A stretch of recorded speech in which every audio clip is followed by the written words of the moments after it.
wabarakatuh. Kami dari kelompok Hukum Waris dengan dosen pengampu Profesor Dr. Dewi Sulistianingsih dengan penugasan video ilustrasi mengenai perkawinan kedua dan seterusnya tanpa adanya perjanjian perkawinan. Selamat menonton.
Selamat datang, mau apa ya kemari?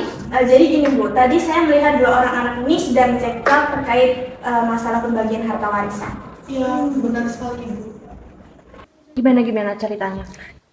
Jadi gini Bu, awal mulanya itu saya tinggal bersama ibu saya sekarang dan sekitar 2 bulanan itu ayah saya baru saja meninggal dan ayah saya itu meninggalkan harta warisan sebesar 24 juta. Tetapi perkawinannya bapak sama ibu saya itu sebelumnya belum ada perjanjian perkawinan. Terus gimana ya Bu kalau gitu? Iya Bu, tapi saya juga anak ayah sebelum ayahku menikah lagi dengan ibunya dia yaitu Bu Devi. Jadi gimana Bu warisannya saya terima? Berarti ayah kamu sudah meninggal ya? Iya Bu. Baik, apakah kamu itu ada saudara lagi ya? Tidak Bu, saya anak tunggal. Oke. Lalu gimana tuh Bu pembagian warisannya? Oke, jadi gini.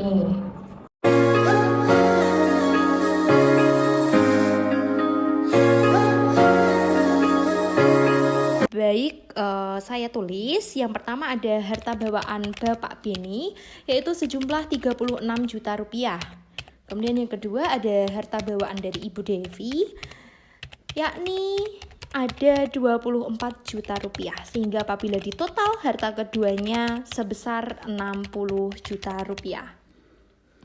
Ada ahli waris Bapak Beni, yaitu istrinya Ibu Devi, dan kedua anaknya, yakni Eva dan juga Citra.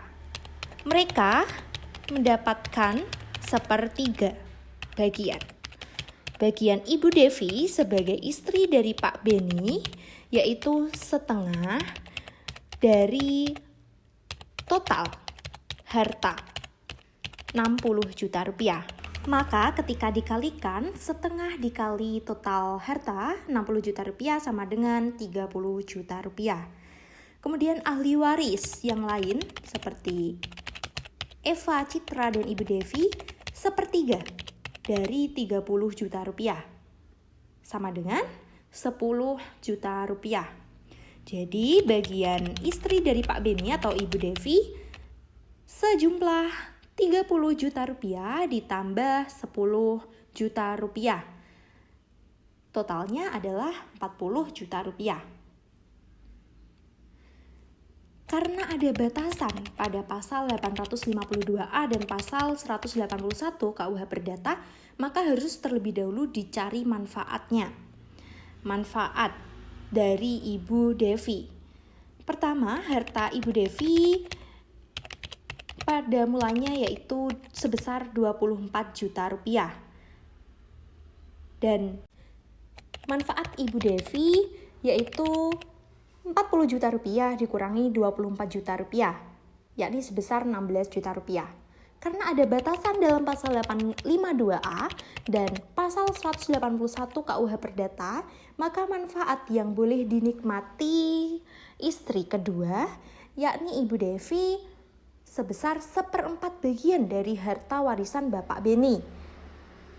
Sehingga Ibu Devi memperoleh 1/4 dikali 36 juta rupiah. Hasilnya adalah 9 juta rupiah. Atau tidak boleh melebihi bagian terkecil anak dari perkawinan terdahulu, yakni sebesar 10 juta rupiah. Jadi manfaat yang boleh dinikmati Ibu Devi yakni sebesar 9 juta rupiah. Sehingga Ibu Devi kelebihan manfaat yang dapat dituliskan 16 juta rupiah dikurangi 9 juta rupiah, sehingga hasilnya adalah 7 juta rupiah. Maka manfaat dari Ibu Devi harus dipotong 7 juta rupiah. Sehingga bagian yang bisa diterima oleh Ibu Devi yaitu sejumlah 40 juta rupiah dikurangi 7 juta rupiah. Hasilnya adalah 33 juta rupiah. Sedangkan ahli waris yang lain yaitu anak dari Bapak Beni, Eva dan Citra mendapatkan setengah dikali total harta 60 juta rupiah dikurangi dari bagian yang diterima Ibu Devi 33 juta rupiah. Sehingga masing-masing mendapatkan 13.500.000 rupiah. Itulah pembagian dari masing-masing ahli waris yang akan diperoleh. Baiklah, itulah video ilustrasi dari kelompok hukum waris kami. Terima kasih sudah menonton. Wassalamualaikum warahmatullahi wabarakatuh.